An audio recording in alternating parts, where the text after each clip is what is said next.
अस्सलाम वालेकुम।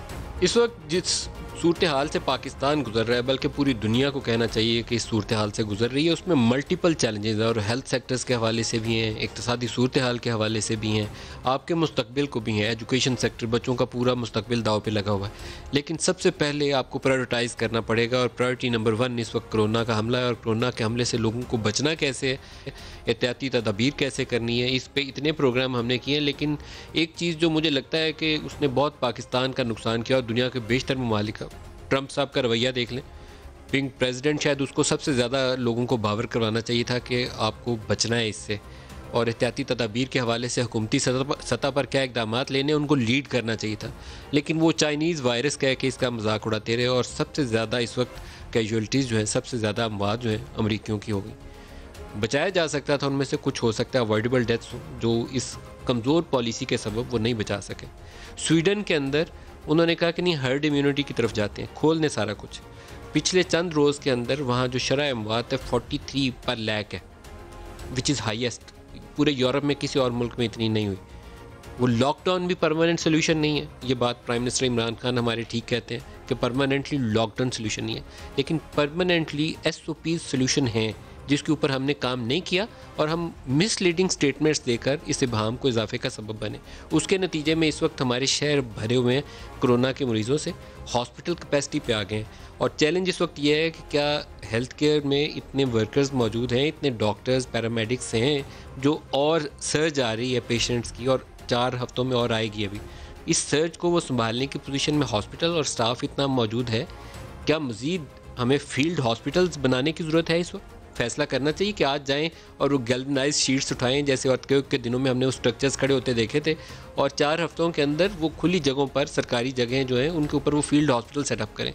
वहाँ आपको वेंटिलेटर्स चाहिए, हाई फ्लो ऑक्सीजन चाहिए, वहाँ डॉक्टर्स, पैरामेडिक्स चाहिए। Are we in a position to do that? ये मेरे सामने 3-4 बड़े सवालात हैं, और ये सवाल मैंने खुद नहीं बनाए हैं। ये सवालात इस शोबे से वाबस्ता जो बड़े बड़े डॉक्टर्स हैं उन्होंने ये सवाल उठाए हैं, और मैं आज अपने इसी प्रोग्राम की वसातत से कोशिश करूँगा कि इनका जवाब ढूंढने की कोशिश करें। आज प्रोग्राम में जो मेहमान शख्सियात हैं, इस्लामाबाद स्टूडियोज़ में हमारे साथ हैं डॉक्टर सईद अख्तर, आपको खुशामदीद कहता हूँ प्रोग्राम में। इसके अलावा तलाल चौधरी साहब हमारे साथ होंगे, मलिका बुखारी हमें ज्वाइन करेंगी, और डॉक्टर कैसर सज्जाद हमें ज्वाइन करेंगे। सबको प्रोग्राम में खुशामदीद कहूँगा। डॉक्टर सईद साहब, SOPs के हवाले से शायद हम, मेरे ख्याल में खुद ही क्लियर नहीं थे हुकूमती सतह के ऊपर, इसलिए कभी कहते रहे ये फ्लू हो जाएगा, कभी कहते रहे कि ये तो फैशनेबल हो गया है कि वेस्ट ने लॉकडाउन किया, हमें भी लॉकडाउन कह रहे हैं। बस इस तरह की बातें करके मेरे ख्याल में हम खुद भी गुमराह होते रहे, लोगों को भी करते रहे। देखें, इसमें जो जैसे आपने अपने इंटरव्यू में बहुत खूबसूरती से वो बात कह दी कि मेरे ख्याल में इस सारे सिनारियों में जो one most important, single most failure है हमारा, वो है lack of a unified force, lack of a unified statement. उसमें हुकूमत भी ज़िम्मेदार है इक्वली, उसमें अपोजिशन भी ज़िम्मेदार है, उसमें हर आदमी जो किसी भी साहिब राय और साहिब मनसब है वो सब ज़िम्मेदार है। देखिए, जब भी कभी कन्फ्यूजनल स्टेट्स अराइज होती हैं तो उसमें फिर लोग समझ में नहीं आता वो क्या करें, इसकी बात सुने कि उसकी बात सुने। तो बड़ा एक हुकूमत की तरफ से ख़ास तौर पे, चूँकि at the end of the day देखिए इसके सक्सेस का सिरा भी हुकूमत के सर बंधेगा, और इसका फेलियर की जिम्मेदारी भी हुकूमत पे आएगी। At the end of the day state is responsible. तो मैं ये समझता हूँ कि हुकूमत को एक बहुत क्लियर, कंसाइज, प्रिसाइज और डिसाइसिव स्टेटमेंट देना चाहिए कि we have a problem but we can deal with the problem. ठीक है, मसला है, हम डील कर लेंगे मिल के उसको, लेकिन सब ने मिल के करना। और ये भी बड़ा क्लियर है कि ये हुकूमत अकेली नहीं कर सकती, सबको साथ मिलना चलेगा। बट हैविंग सेड दैट, हुकूमत को लीड करना पड़ेगा सारी चीज़ के अंदर। और ये कहने के बाद फिर वो पहला काम ये कर, देखिए हम इस प्रोग्राम में मल्टीपल टाइम आप ही के तवज्जुह से मैं कॉन्स्टेंटली कहता रहा कि शुरू में अगर हम 8 हफ्ते strictest of the strictest lockdown कर लेते तो हम इस वबा की कमर तोड़ सकते थे। ये बिल्कुल, ये साइंटिफिकली प्रूवन फैक्ट है। ये जो चीज़ है ऐसा ऐसा गोरे कर देते तो हम कहते नहीं ये तो हमें नहीं होगा, हम तो इम्यून हैं, हम तो फलाने हैं। और उस वक्त मैंने कहा कि ये साइंस है, ऐसी कोई चीज़ नहीं है हमारे पास। हमारे भाई बहन जो अमेरिका इंग्लैंड में काम करें, they are dying more than the Caucasians, the whites के साथ उनकी शरह अमवात ज़्यादा है वहाँ पर, तो हमें कोई स्पेशल इम्यूनिटी हासिल नहीं। हैविंग सेड दैट, देखें अब मैं तो as a scientist and as a doctor आगे देखता हूँ, जो पीछे हो गया वो एक मसला था।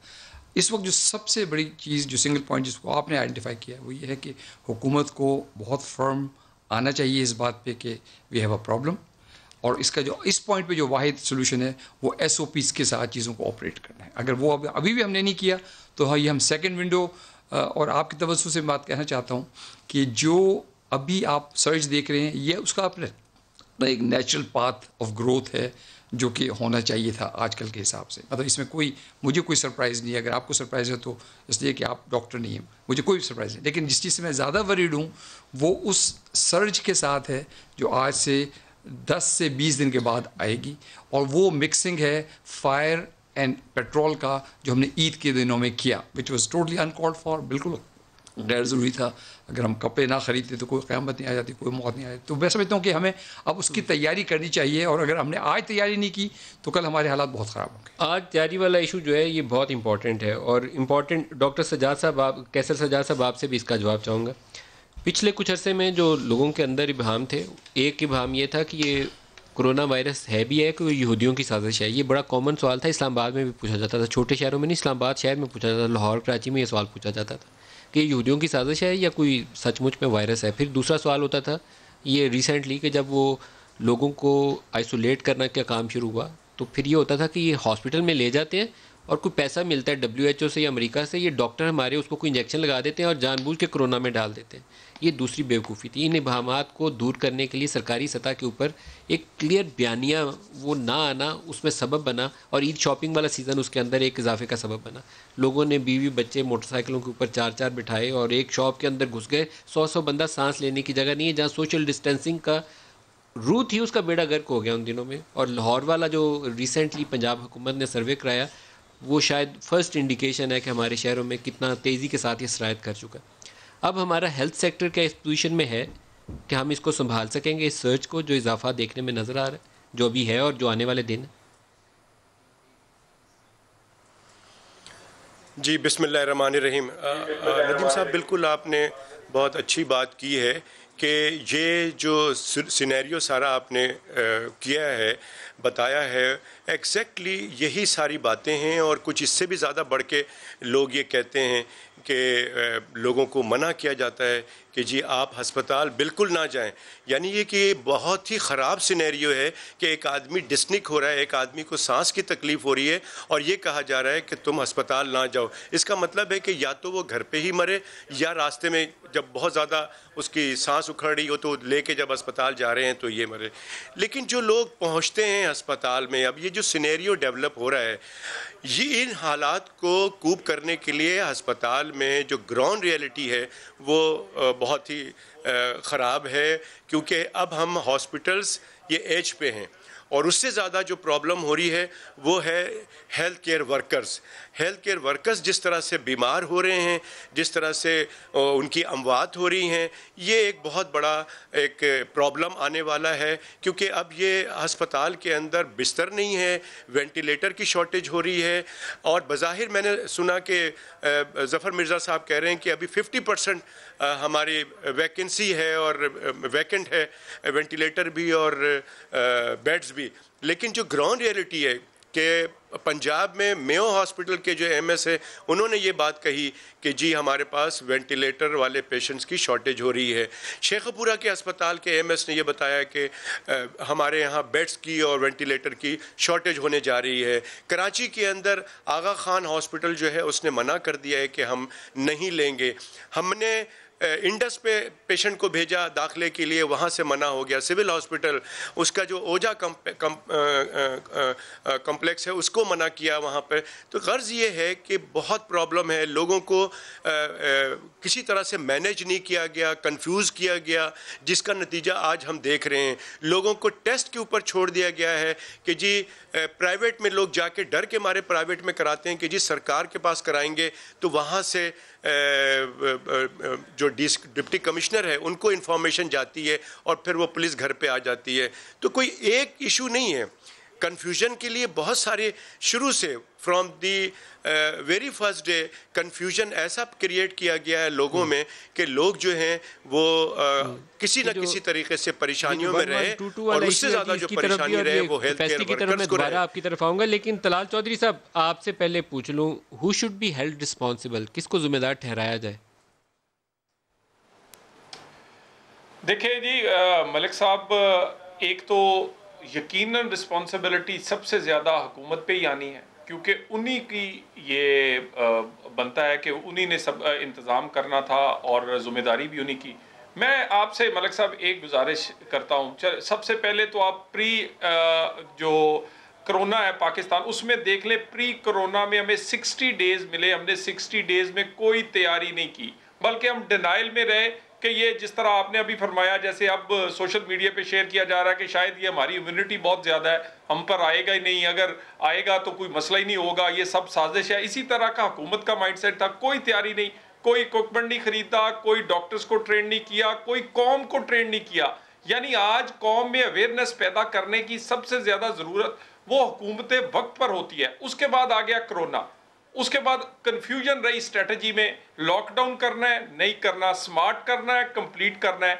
उसके बाद इस वक्त सिचुएशन है, मुझे मलिक साहब ये बताइए कि ये जंग किसने लड़नी, आपने और मैंने नहीं, इससे ज़्यादा ये जो तबी अमले ने लड़नी है, डॉक्टर्स ने, नर्सेज ने। मुझे बताइए कि जब किसी ने जंग लड़नी हो, जो आपके आगे अगले वाले मोर्चों में उनका हौसला अफजाई करते हैं, मुझे उस वक्त क्या ईद जो है वो वजीर आजम ने डॉक्टर्स के साथ बनाई?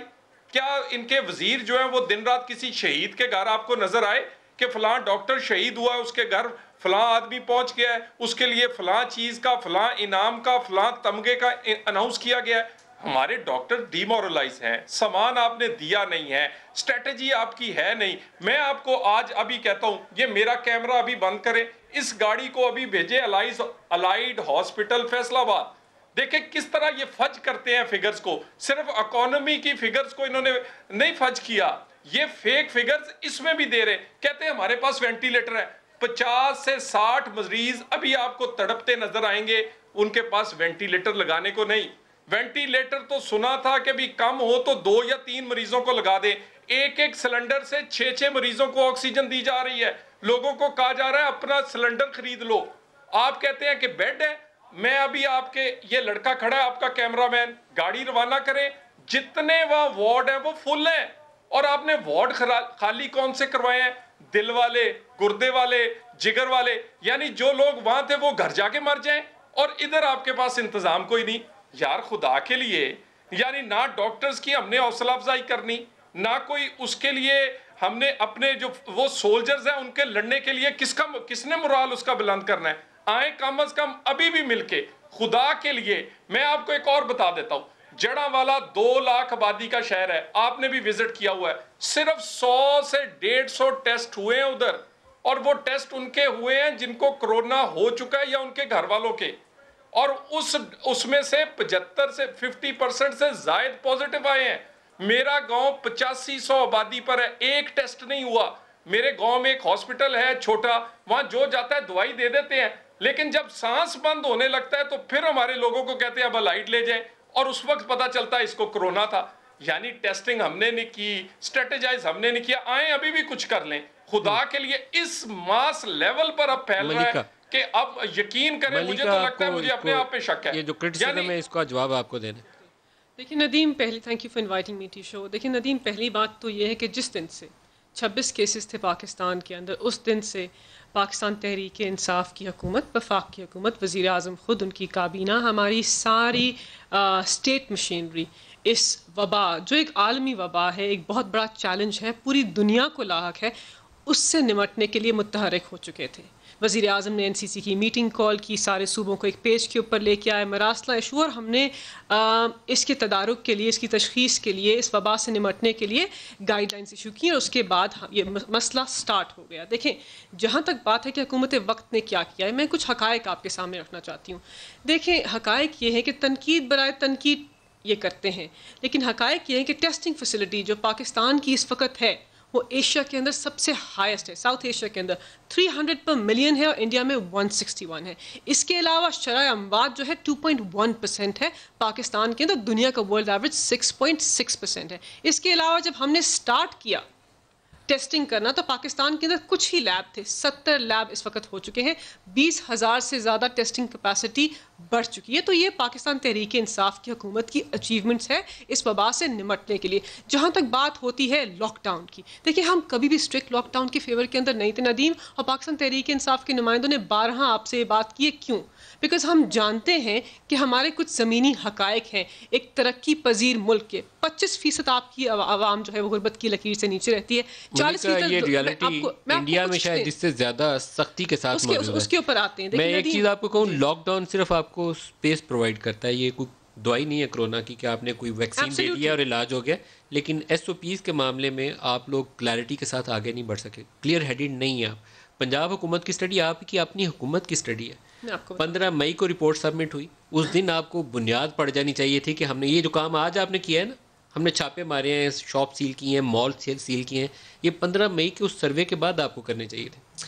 देखिए नदीम, मैं आपको बता रही थी कि क्या ज़मीनी हकायक हमारे हैं, गरीब आवाम है, इसके अंसरात सबसे ज़्यादा मनफी गरीब लोगों के ऊपर होते हैं। तो हम ये अशराफिया का माइंडसेट के कंप्लीट लॉकडाउन कर दें, अशराफिया का माइंडसेट नहीं है, ये रियलिटी है। देखिए नदीम, आप इंडिया का एग्जांपल दे रहे हैं, देखिए ये माइंडसेट है कि आप एक मुख्तस तबके के बारे में सोच रहे हैं। बिकॉज पाकिस्तान का दिहाड़ीदार 200 रुपए कमाने वाला, 500 रुपए कमाने वाला लॉकडाउन को, स्ट्रिक्ट लॉकडाउन को बर्दाश्त नहीं कर सकता। हमने अपनी मईशत के, आवाम की गुर्बत के और भूख के बता रहे हैं, हकायक सामने रखे। जहां तक आप इंडिया की बात करें, India is not the right example to give, और मैं आपको बताती हूँ क्यों।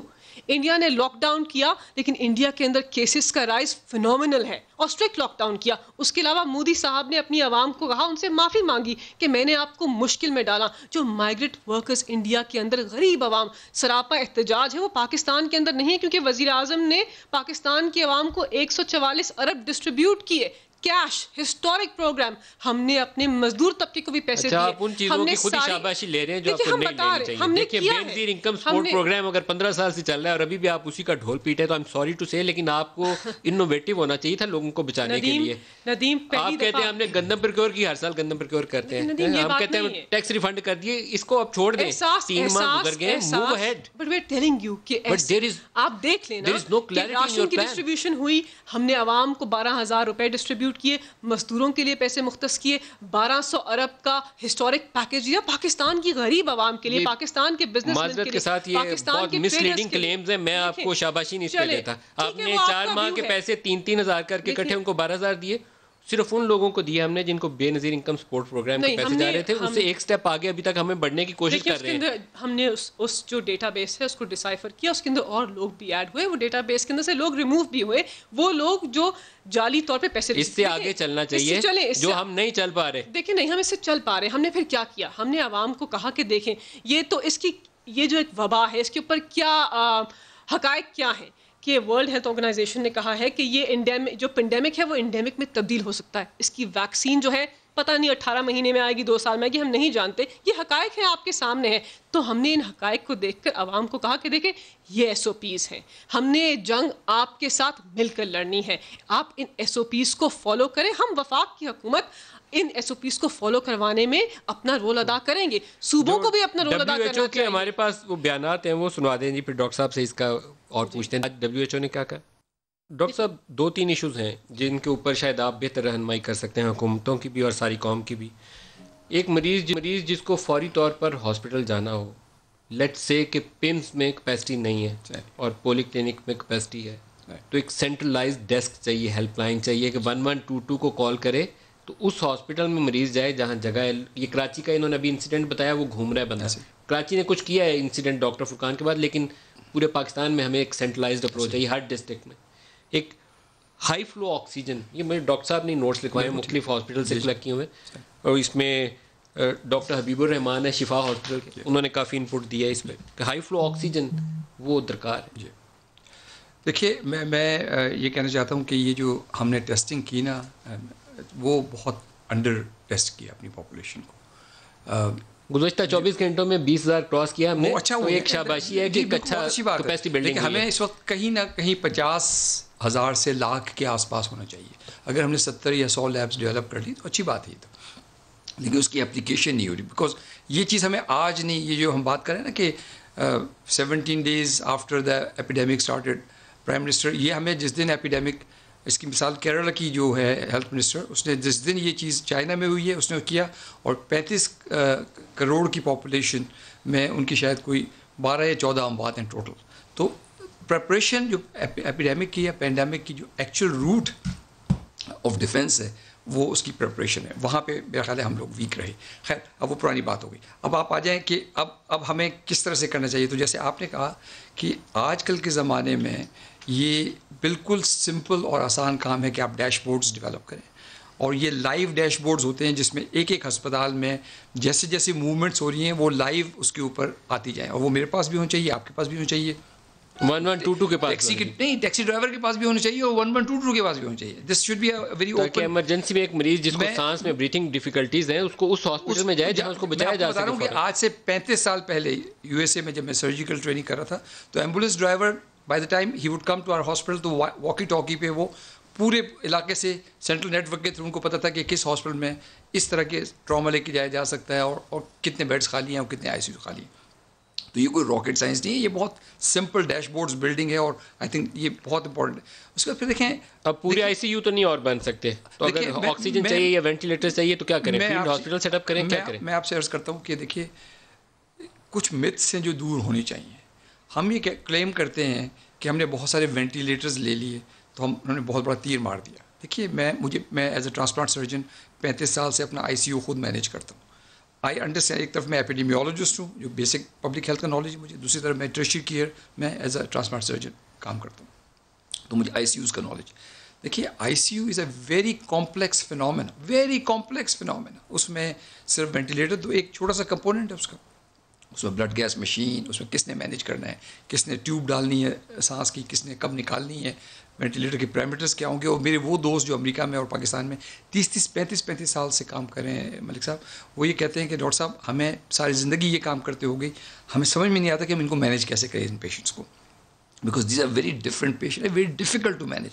तो ये कहना कि हमने वेंटिलेटर्स दे दिए, क्या उसके पीछे बैकअप मशीनरी दे दी, क्या वो नर्सेज आ गई, क्या रेस्पिरेटरी थेरेपिस्ट आ गए, क्या आईसीयू ट्रेन डॉक्टर्स आ गए, तो ये बिल्कुल एक मैं समझता हूँ मिसलीडिंग स्टेटमेंट है कि हमने वेंटिलेटर्स दे दिए तो हमने उसकी केयर को। और मैंने आज से 3 महीने पहले बात कही थी कि अर्जेंटली जो बड़े बड़े आईसीयूज़ हैं मुल्क के अंदर, आगा खान, शिफा, PKLI और दीगर बड़े जो हॉस्पिटल, वहाँ इमीडिएटली आपने डॉक्टर्स को भेजें और उनको और नर्सेज को भेजें और पैरामेडिक्स को भेजें और रेस्पिरेटरी थेरेपिस्ट को भेजें, उनको ट्रेन करें ताकि जब ये वबा एक्चुअली हमें हिट करे तो हम उसके लिए तैयार हों। वो नहीं हो पाया अभी तक। अच्छा, सिर्फ ऑक्सीजन लगाना काफ़ी नहीं है। देखिए ये बड़ी इंपॉर्टेंट है, इसकी मैनेजमेंट बड़ी इंपॉर्टेंट है। अब तो ये डेटा आ रहा है कि कोशिश करें कि वेंटिलेटर पे ना डालें, पेशेंट को आप प्रोन यानी बेली के बल लिटा दें और हाई फ्लो ऑक्सीजन दें, तो वो ज़्यादा बेहतर है। बिकॉज ये भी डेटा आ रहा है कि वेंटिलेटर से जो बैरो ट्रॉमा होता है वो एक्चुअली मरीज़ की वफात का बाइस बन सकता है। तो हाई फ्लो ऑक्सीजन की फैसिलिटी दस्तयाब है? नहीं है, कहाँ दस्तयाब है? ये तो सब गवर्नमेंट को ये मेजर इशू है जी। ये ना सिर्फ ये डॉक्टर साहब कह रहे हैं, बल्कि जिन डॉक्टर साहब का मैं हवाला दे रहा हूँ वो हार्ट स्पेशलिस्ट हैं इस वक्त एक बड़े हॉस्पिटल के अंदर, डॉक्टर हबीबुर रहमान, तो वो भी इस पे जोर दे रहे हैं। ये खुद एक्सपर्ट हैं इस शोबे के, ये भी जोर दे रहे हैं। इस वक्त फैसल सब्जवारी साहब हमारे साथ हैं, के सीनियर रहनुमा है। फैसल सब्जवारी साहब अस्सलाम वालेकुम। वालेकुम सलाम नदीम भाई। एक तो मैं आपके लिए दुआ गूँ कि अल्लाह पाक आपको फौरी तौर पर, आपको और आपकी पूरी फैमिली को जल्दी से सेहतियाब करे। लोगों को समझाने के लिए मैंने आपसे दरख्वास्त किया है कि आप साथ शामिल हों क्योंकि बाज़ लोगों का इबहाम जो है अभी इस वायरस के ऊपर मौजूद है। कितना जल्दी ये एक से दूसरे को मुतासर करता है और बचने के लिए क्या करना चाहिए? नदीम भाई, पहली बात तो ये कि मेरे ख्याल में बदकिस्मती हमारे मुल्क की ये है कि सियासी क़यादत हो, मजहबी क़यादत हो, सब ने जिस वजाहत और सराहत के साथ इस वबा से आगाही देनी थी नहीं दे सके। आज भी बड़ी बड़ी मीटिंग्स में, बड़ी बड़ी प्रेस कॉन्फ्रेंसेस में सियासी रहनुमा हो या मजहबी रहनुमा हो मास्क नहीं पहनते, ग्लव्स नहीं पहनते। दूसरी बात यह कि जब तक रियासत और हुकूमतें एक गरीब आदमी को ये इत्मीनान नहीं देंगी कि तुम्हें घर में तुम्हारे बच्चे भूख से नहीं मरने हम देंगे, उस वक्त तक ही वो कोरोना और लॉकडाउन का एहतराम करेगा, बसूरत दीगर वो घर से निकलेगा। ये मेरा एक ज़ाती एहतिजाज आप समझ लीजिए, शिकवा समझ लीजिए अपनी रियासत से और हुकूमतों से है। ये फैलता किस तरह है? बेतहाशा फैलता है। मेरे वालिद को ईद के दिनों में बुखार हुआ है, मेरी छोटी बेटी को हुआ है। चंद रोज पहले जिस दिन हमारे भाई अंसार नकवी का जनाजा था उस दिन इन सब के टेस्ट कराए हैं। मेरे वालिदैन, मेरी वाइफ और 3 में से 2 बेटियां कोरोना पॉजिटिव आई हैं। जैसे ही इनके टेस्ट पॉजिटिव आए हैं तो मैंने अपना, जो मेरी दूसरी वाइफ हैं उनका, और मैंने अपने स्टाफ का टेस्ट कराया है। आज मेरे ड्राइवर और मैं पॉजिटिव आए हैं। और कितना मुतासिर करता है कि परसों तक मैं खट्टा आदमी था, परसों से जो मुझे बुखार चढ़ा है, कल मुझे वीकनेस इतनी थी नदीम भाई कि मैं भी आपसे बात कर पा रहा हूँ, कल मैं खड़े होकर नमाज नहीं पढ़ पाया। ये सूरत हाल है कि जिसको अंडरलाइन कोई डिजीज़ हो। मेरी वालदा पल्मोनरी एडेमा की मरीज़ा हैं, उनको लंग्स के इशू हैं, उनकी मैं ऑक्सीजन मैनेजमेंट इसलिए घर पे करने की कोशिश कर रहा हूँ कि मेरे जैसे कनेक्टेड आदमी को कराची के किसी बेहतर प्राइवेट हॉस्पिटल में जगह नहीं मिल पाई है। वज़ीर आला सिंध की अभी कॉल आई थी मेरी इयादत के लिए, उन्होंने मुझसे बिल्कुल कहा है कि आप मुझे बताएं अगर ज़रूरत हो, लेकिन 6 दिन पहले तक ये सूरत हाल थी कि यहाँ जगह नहीं है। सरकारी अस्पतालों की सूरत हाल इस वक्त ये है कि आप अपने मरीज को ले जाएं तो वहाँ वो बंदा एंग्जाइटी से मर जाए। और ये सिर्फ कराची की सूरत हाल नहीं, मुल्क की सूरत हाल है। हमारा हेल्थ सिस्टम एक्सपोज नहीं हुआ है, हमारी कौमी तरजीहात एक्सपोज हुई, हमारी सीरियसनेस एक्सपोज हुई है। तो खुदारा अपना ख्याल रखें, मुल्क के लिए नहीं, शहरियों के लिए नहीं, अपने घर वालों के लिए। हर आदमी की क़ुव्वत मदाफ़ियत इतनी नहीं है कि वो कोरोना को डिफीट दे सके। आपका बहुत शुक्रिया फैसल साहब, और मैं दुआ करूंगा कि अल्लाह पाक आपके वालिदैन को भी करे और बच्चों को भी और आपको भी, और जल्द से जल्द करे। लेकिन ये आपका ये मैसेज बड़ा इंपॉर्टेंट है, इसलिए कि फैसल सब्ज़वारी वो शख्सियत है जो अपनी वालदा के लिए अभी उन्होंने ऑन एयर कहा कि मुझे हॉस्पिटल में जगह नहीं मिली, और ये MQM के एक रहनुमा है, जाके किसी हॉस्पिटल में कोशिश करके जगह ले सकते हैं, लेकिन उन्हें जगह नहीं मिली है। इनकी पार्टी की नुमाइंदगी वफाक में भी है, सूबे में भी है, इनके लिए जगह नहीं है, तो बाकी लोगों का क्या हाल होगा। डॉक्टर कैसर सजाद, ये बहुत बड़ा चैलेंज है, अभी से है, तो अगर 2-3 हफ्ते में ये तादाद और बढ़ती है, और तादाद कुड बी एनीवेयर, क्योंकि लाहौर वाले सर्वे को मैं सामने रखूं तो मिलियंस कुड बी अफेक्टेड, हमें मालूम नहीं है अभी।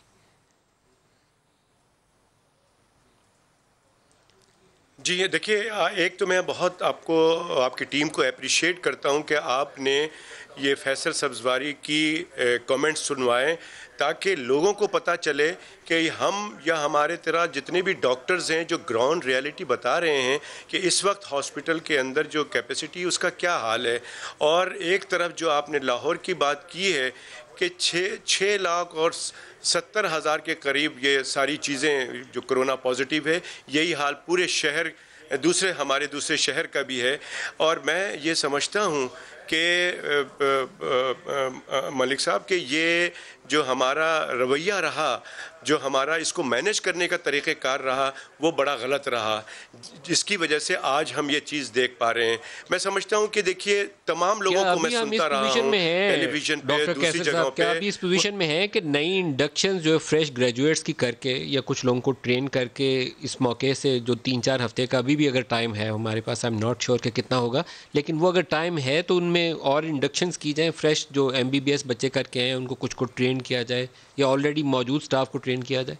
क्या ऐसी गुंजाइश मौजूद है हमारे सिस्टम में या नहीं? देखिए, मैंने बिल्कुल आप बिल्कुल सही कह रहे हैं, और मैंने आपके प्रोग्राम में भी ये बात कही थी कि अनफॉर्चुनेटली तकरीबन 3-4 महीने हो गए हैं जो फ्रेश ग्रेजुएट पाकिस्तान के MBBS किए हुए 15,000 डॉक्टर्स वो बग़ैर रजिस्ट्रेशन की, ये बिल्कुल अलग टॉपिक है कि PMDC के जो झगड़े चले उसमें वो अभी भी बैठे हुए हैं। उनको आपने, मैं बार बार रिक्वेस्ट करता रहा हूँ कि खुदारा उनको यूटिलाइज़ किया जाए, उनको ट्रेन किया जाए।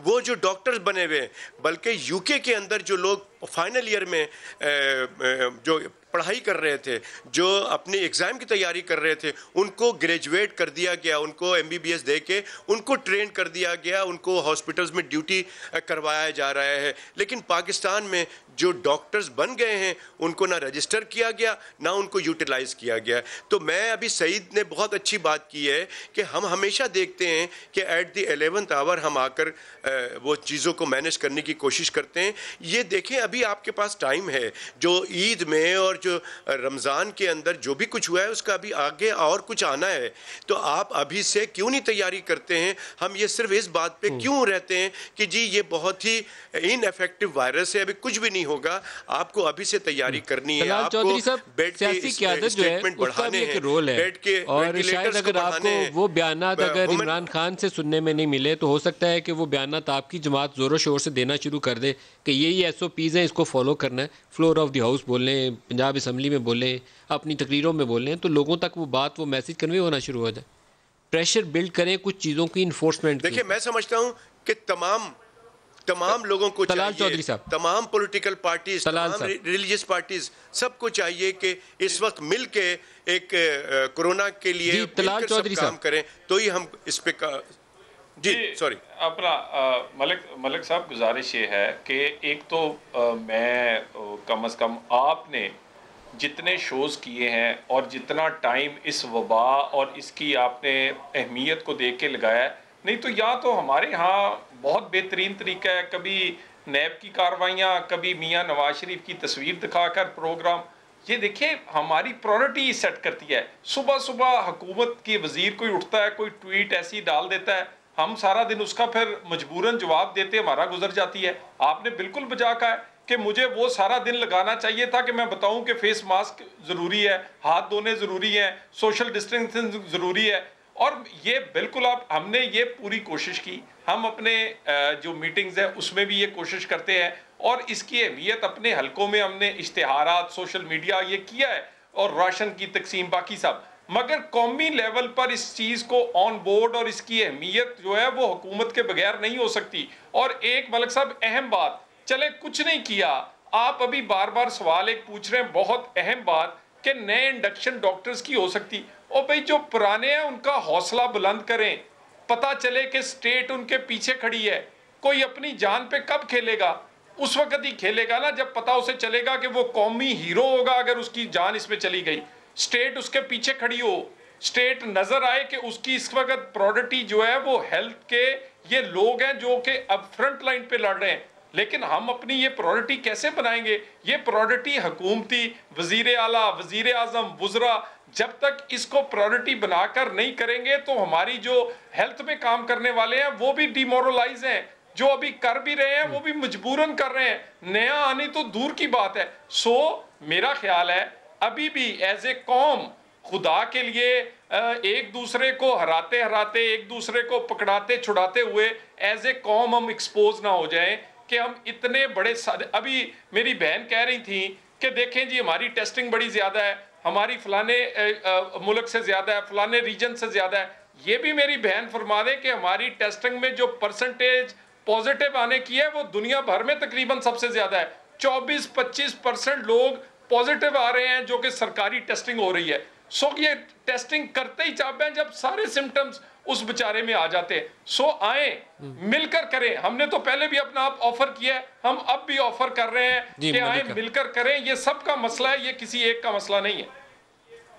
मलिका जी देखिए नदीम, जहाँ तक आगाही की बात है, वज़ीर आज़म के रोल की बात है, वफाक की हुकूमत की बात है, देखिए नदीम, आई थिंक हक़ाइक़ पर बात करनी चाहिए। वज़ीर आज़म पहले दिन से और काबीना भी और हमारे सारे सियासी रहनुमा इस इशू के ऊपर बात कर रहे हैं। आप देखते हैं 12 वज़ीर आज़म प्रेस कॉन्फ्रेंस करते हैं, वज़ीर आज़म हाउस से करते हैं, उनके मुशीर, उनके वज़रा उनके साथ बैठते हैं, डॉक्टर मिर्ज़ा होते हैं, मोईद यूसुफ होते हैं, असद उमर होते हैं, सानिया निश्तर होती हैं, और बात इसी पे होती है, वबा पे होती है, कोरोना से निमटने पे बात होती है, हमारी क्या सूरत हाल है उस पे बात होती है। आवाम को आगाही भी देते हैं, आवाम को बताते हैं कि SOPs मलिका, अगर इन सारे लोगों को ये क्लियर था कि ये कितना संजीदा मसला है, तो पंजाब हुकूमत की रिपोर्ट को बुनियाद बनाते हुए इन्हें ईद के ऊपर ये क्राइसिस जो पैदा हुआ है हमारे यहाँ, उसको लोगों को बचाना चाहिए था। 15 मई की रिपोर्ट इन्होंने लोगों को क्यों नहीं बताई कि ये सूरत हाल है लाहौर शहर के अंदर? वो एक प्रोजेक्शन है, वो एक प्रोजेक्शन है, वो एक सैंपल सर्वे की प्रोजेक्शन है। साइंटिफिक सर्वे वो किसी ने पेपर पे नहीं किया हुआ, 12,500 टेस्ट कंडक्ट करके बता रहे हैं कि हमारे ज़मीनी हक़ाइक़ भी हैं।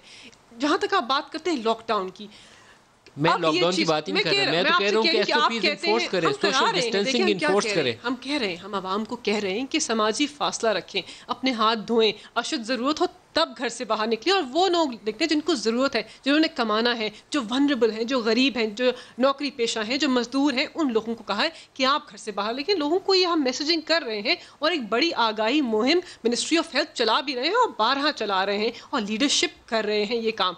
जहाँ तक बात हो रही है सियासी क़यादत, देखिए मुझे बहुत अफसोस से कहना पड़ेगा कि तलाल चौधरी साहब जो हैं इस वक्त बात करें सियासी क़यादत की। हालिया नेशनल असेंबली का सेशन हुआ, कल से दोबारा स्टार्ट हो रहा है। नदीम, पूरा सेशन, उसके अंदर कोई मुस्बत राय, कोई मुस्बत बात, 3 दहाइयों को एक्सपीरियंस आपने हमें बताया ही नहीं कि आपने हमारी तनकीद कीजिए, हम तनकीद सुनने के लिए तैयार हैं। ये जमहूरियत की निशानी है तनकीद, लेकिन आपने क्या बताया पाकिस्तान तहरीक इंसाफ की हुकूमत को कि हम क्या बेहतर करते तो पाकिस्तान की आवाम जो है वो कोरोना जैसी वबा से निमट सकते। पहली बात तो ये। फिर इनकी सियासी क़यादत, ये हम पर तनकीद करते हैं, सही मौका नहीं है, बट फैक्ट्स को रखना आवाम के सामने ज़रूरी है। इनकी सियासी क़यादत लंदन से आए क्यों थे शहबाज शरीफ साहब? कोरोना से निमटने के लिए, आवाम को बताने के लिए। मैंने उन्हें सिर्फ बसद एहतराम एक लैपटॉप के पीछे देखा है। अपनी ज़मानत करने के लिए वो जा तो सकते हैं लाहौर हाई कोर्ट एक बड़े से जमघटे के अंदर और लोगों को रिस्क पे प्लेस कर, लेकिन पाकिस्तान के ऐवान के अंदर आकर आवाम से बात नहीं कर सकते। पाकिस्तान तहरीक इंसाफ की हुकूमत को बता नहीं सकते कि मैं 3 दफ़ा वज़ीर आला पंजाब रहा हूँ, आप ये बेहतर करते तो कोरोना की वबा से निमटते। तो ये बातें ना कीजिए और आवाम को गुमराह ना कीजिए। और ब्रेक की बारी है जी, एक ब्रेक। मैं ब्रेक में जाने से पहले सिर्फ एक बात कहूँ कि अभी से थोड़ी देर पहले एक अपडेट आया है कि जो लोकस्ट अटैक है उसके ऊपर आर्मी चीफ ने एक ब्रीफिंग ली है और उस ब्रीफिंग के अंदर उनको बताया गया कि सूरत हाल कितनी बुरी है और इससे निपटने के लिए उन्होंने एम्फसाइज़ किया कि कैसे इससे नबुर्द आज़मा होने के लिए जो इकदाम करने की ज़रूरत है, पाकिस्तान की ज़राअत को बचाने के लिए, इकॉनमी को बचाने के लिए कितना ज़रूरी है। ये हैं हमारी प्रायोरिटीज़। कोरोना इज़ हमारी प्रायोरिटी, लोकस्ट इज़ हमारी प्रायोरिटी। ये हमारा पूरा हुकूमती सेटअप इस पे फोकस होना चाहिए। आर्मी चीफ ने मीटिंग की है ना, तो ये सारे हुकूमती जितनी टॉप मशीनरी है उसको भी और हमारी टॉप पोलिटिकल लीडरशिप को भी उस मीटिंग के अंदर बैठे होना चाहिए और वहाँ यही बातें करनी चाहिए। ये पाकिस्तान की ज़रूरत है इस वक्त। ये ज़रूरत नहीं है कि एक दूसरे को बताएं कि किसने कितना लूटा और कितना खाया। उसकी सज़ा दे डालते हैं, जेलों में डाल दें 50 साल के लिए, मुझे कोई इतराज़ नहीं है, लेकिन लोगों को बचाएं, लोगों को मत मरवाएं। एक ब्रेक ले लें जी, हमारे साथ रहिएगा।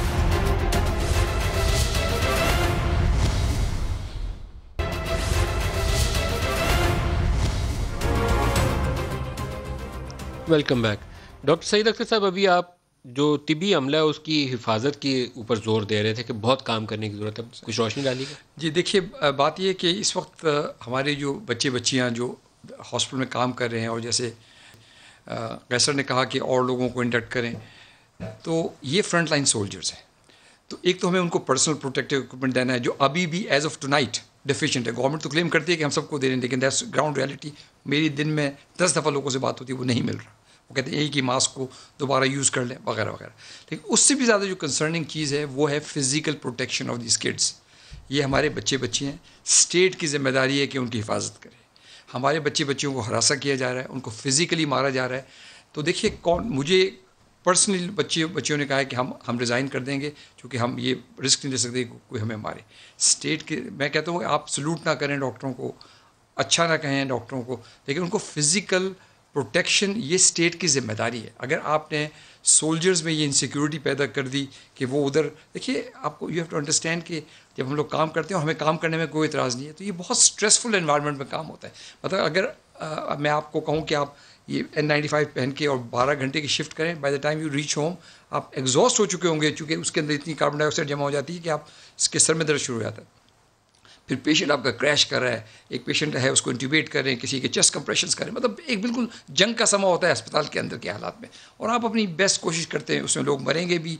तो मैं कहता हूँ कि देखिए स्टेट को इस पर मैं बिल्कुल बसद एहतराम वज़ीर आज़म, वज़राए आला और पूरी हुकूमत की मशीन से कहता हूँ कि हमारे बच्चे बच्चियों को प्रोटेक्शन दें, क्योंकि आगे जो हालात आ रहे हैं अगर ये लोग छोड़ के चले गए तो फिर किस तरह से हम इस फोकस हो जाएं। डॉक्टर कैसर सज्जाद साहब, मेरे ख्याल में सारी पॉलिटिकल लीडरशिप के लिए एक ही पैगाम है कि फोकस हो जाए, इस नुक्ते के ऊपर यकसू हो जाए, एक ही बात करें सारे, वो PTI हुकूमत में बैठी हो या अपोजिशन में बैठी नून लीग हो या कोई और जमात हो, एक ही बात करें सारे कि कोरोना से लोगों को बचाना कैसे है, हेल्थ केयर को इम्प्रूव कैसे करना। डॉक्टर कैसे? जी बिल्कुल, आप सही कह रहे हैं और ये हमने कितनी दफ़ा कहा है कि जी एक यूनिफॉर्म पॉलिसी बना लें और सब एक हो के कोरोना से फ़ाइट करें। आपस की फ़ाइट की बजाय एक कोरोना से फ़ाइट करें, अपने आवाम को बचाएं और उससे ज़्यादा ज़रूरी चीज़ें हेल्थ का सिस्टम बचाएं और उसमें जो डॉक्टर्स पैरामेडिकल स्टाफ हैं उनको बचाया जाए, उसके लिए हर आदमी कोशिश करे, वरना बिल्कुल सही कह रहे हैं। इस वक्त देखिए डॉक्टर्स की एक बहुत बड़ा मसला बन रहा है कि लोगों को ये समझ में आता है, हुक्मरान को ये समझ में आता है कि जो कोरोना वायरस के जो मरीज़ हैं, जो कोविड-19 की जो केसेस डील कर रहे हैं वही इफेक्टिव है, उसी को देखना है हमने। देखिए ये 25 डॉक्टर मर चुके हैं, उसमें से सिर्फ वो डॉक्टर हैं जो कि कोरोना के पेशेंट को डायरेक्टली डील कर रहे थे, रेड जोन में थे। लेकिन इसके अलावा जितने भी डॉक्टर्स हैं वो डॉक्टर्स कोई एनेस्थेटिस्ट थे, गायनाकोलॉजिस्ट थे, मेरे शोबे के डॉक्टर्स थे, ENT के, और फिर उसके बाद रेडियोलॉजिस्ट थे, जनरल प्रैक्टिशनर्स थे, फिजिशियन थे। ये इस तरह के लोग हैं। उसकी वजह क्या है? उसकी वजह ये है कि लोगों को बताना होगा कि लोग जो है एसिम्प्टोमेटिक आते हैं और हमारे डॉक्टर्स उनको देख लेते हैं कि ठीक है चलो जी गॉन नहीं पहना, मैं ऐसे देख लेता हूं, और वो डॉक्टर्स को लगा के जाते हैं। लिहाजा मैं समझता हूं कि डॉक्टर्स की सुने, 25 डॉक्टर्स की अमवात अभी हो चुकी है अब तक डॉक्टर्स की, और तकरीबन 4 पैरामेडिकल स्टाफ जो है वो इंतकाल कर चुके हैं। और एक चीज़ बहुत आपको मैं बात बताऊं, बड़े अफसोस से कहना पड़ता है कि पिम्स में जो लड़का जफ़र था, जिसका जो टेक्नीशियन है, जो टेक्नीशियन का इंचार्ज था पिम्स हॉस्पिटल के अंदर OT का, उसकी जब तबीयत ख़राब हुई है उसको किसी ने भी सपोर्ट नहीं किया है। उसके घर वाले अपनी मदद आपके तहत उसको अस्पताल लेके गए बड़े बुरे हालत में। तो आप खुदारा जो हेल्थ के लोग हैं, जो आपको वहाँ पर, ये बिल्कुल बात सही है कि आप सलूट ना करें, आप उनकी तारीफ ना करें, लेकिन एटलीस्ट खुदारा आप उनकी जान की प्रोटेक्ट तो करें। लोग आते हैं अस्पतालों में, अस्पताल को तोड़ फोड़ करते हैं, डॉक्टरों को मारते हैं। अगर ये डॉक्टर्स घर बैठ गए तो फिर क्या होगा? जी देखिए मलिक साहब, गुजारिश ये है कि मैं हुकूमत पे बात करूंगा तो फिर मेरी बहन गुस्सा कर जाएगी। देखिए हुकूमत पिछले 1.5-2 साल से इकोनॉमी से लेकर हर शोबे में एक्सपोज हो चुकी है, जिनसे कंट्रोल्ड डेंगी और कंट्रोल्ड पोलियो कंट्रोल नहीं रहा, वो अनकंट्रोल हो गया। वो इतनी बड़ी वबा से इनके ये तो एक्सपोज पहले हो चुके हैं, हम स्टेट के तौर पे एक्सपोज होने जा रहे हैं। खुदा के लिए आए, एक दिन नहीं, एक हफ्ता नहीं, ये महीना इन डॉक्टर्स, इन नर्सेज, इन मेडिकल वर्कर्स के नाम करें। पूरी सियासी क़यादत इनके पीछे खड़ी नजर आए, इनमें हौसला पैदा हो। सरकारी हॉस्पिटलों में लोग जबरदस्ती नौकरी कर रहे हैं, जो गली मोहल्लों में प्राइवेट डॉक्टर्स हैं वो इस डर से, हालांकि वो प्राइवेट है, वो क्वालिफाइड सीनियर डॉक्टर्स अपने क्लिनिक बंद कर गए हैं। लोग अपनी जान से ज्यादा किसी चीज को अजीज नहीं समझते, तो जो प्राइवेट क्लिनिक बंद कर गए हैं वो सरकारी हॉस्पिटल कैसे जाएंगे? इनकी हौसला अफजाई करें, आए सारे मिलकर। ये जो हमारे डॉक्टर्स हैं, पैरामेडिक स्टाफ है, इनकी खिदमत का एतराफ़ करते हैं, इनको खराज तहसीन भी पेश करते हैं। पंजाब की हुकूमत ने, KP की हुकूमत ने, वफाक ने भी डॉक्टर्स की और पैरामेडिक्स की सैलरी को डबल किया, इनके लिए इंश्योरेंस स्कीम्स भी निकाली। ये बिकॉज हम जानते हैं कि जिन हालात में ये मुकाबला कर रहे हैं वो बहुत मुश्किल हालात हैं और जंग ही का एक समा है। और जहाँ तक डॉक्टर साहब ने कहा कि एट रिस्क हैं डॉक्टर्स, जो पेशावर में KPK में जो इंसिडेंट पेश आया, हम उसकी भरपूर मजम्मत करते हैं और आपके प्रोग्राम के तवस्सुल से कहना चाहते हैं कि हमारी ज़ीरो टॉलरेंस है। किसी भी डॉक्टर, नर्स, पैरामेडिक स्टाफ, किसी के ऊपर भी कोई हमला करेगा तो हुकूमत वक्त उनके खिलाफ इकदाम उठाएंगे और उनको उनके मंतकी अंजाम तक पहुंचाएंगे। तो इससे तजावुज़ कीजिए, इसके बिल्कुल ये इकदाम ना उठाइए। मलिका बुखारी, डॉक्टर सईद अख्तर साहब और डॉक्टर कैसर सजाद, आप सबका बहुत शुक्रिया। आज के लिए इतना ही, इजाज़त दीजिए। खुदा हाफिज़।